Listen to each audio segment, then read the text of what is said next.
Hey y'all, it's Margo Way. Welcome back to the Let It Go show, where we unpack a whole lot more than boxes. Now, before we get into it, I need you to be honest with me, because the camera cannot see you and neither can your mama. Raise your hand if you have looked up your own home's value online in the last 30 days. That is what I thought. Hands all over the place. Some of you checked it this morning. Some of you checked it, did not like the number, and then went and checked a different website hoping it would tell you something kinder. And here is the thing nobody wants to say out loud at the dinner table. A whole lot of us are living in houses we cannot leave. Not because we do not want to. Lord knows we have mentally moved out 100 times. We have got the Pinterest board for the dream kitchen in the house we do not even own yet. But between what homes cost now and what those interest rates are doing, moving even one neighborhood over feels about as realistic as moving to the moon.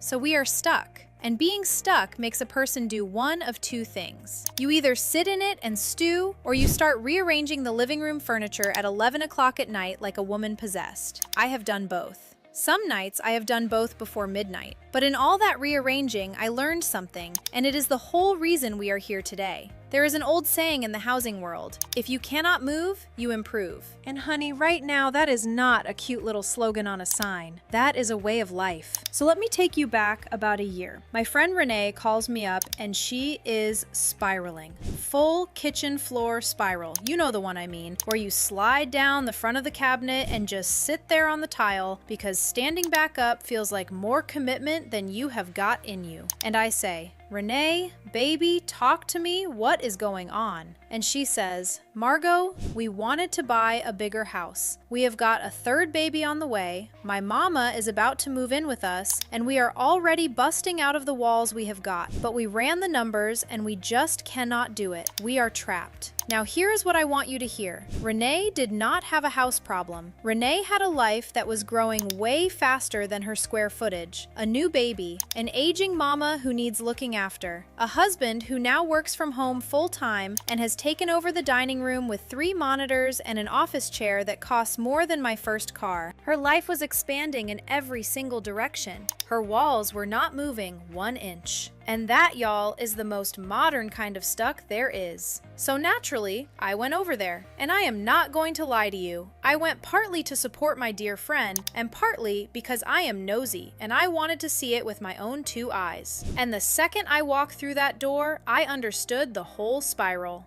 Every single room in that house was doing 3 jobs at once. The dining room was an office, the guest room was about to be a nursery, except right then it was holding the treadmill nobody had touched since a New Year's resolution made during an entirely different presidential administration. And the garage. Oh, the garage. That garage had not seen an actual automobile since back when we were all making banana bread. It was packed wall to wall with Christmas decorations, a kayak somebody used exactly 1 time, and what I would estimate to be 400 plastic bins, all labeled, and I am quoting the real label here, miscellaneous. And Renee looks at me with tears just sitting in her eyes and she says, Margo, I do not even know where to start. And I said, well, sugar, of course you do not. You cannot start. There is no room left to start in. You are trying to renovate a whole entire life and you do not have a staging area. And that is the thing I want to leave you sitting with today. Because Renee is not some rare exception anymore. Renee is the rule. See, we used to handle a growing life by moving. New baby, you found a bigger place. New job,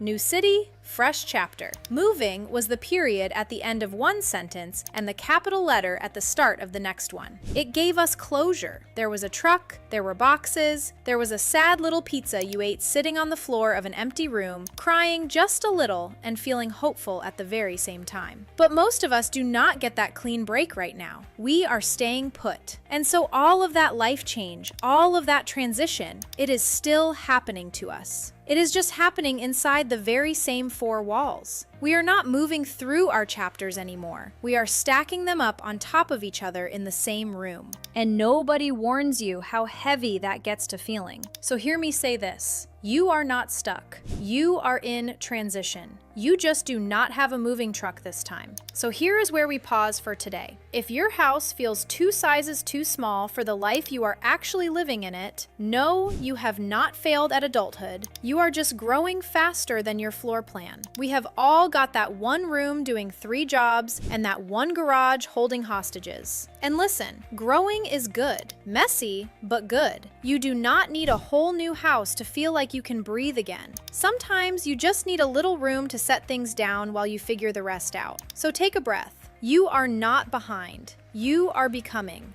And when life gets to feeling that crowded, you can always store it your way. Now, next time in part 2, we are going to talk about the real trap. The reason we cannot just back a dumpster up to the house and throw it all out, even when we swear up and down that is what we want. Because there is a big difference between clutter and the stuff that is simply waiting on us. I will see you there.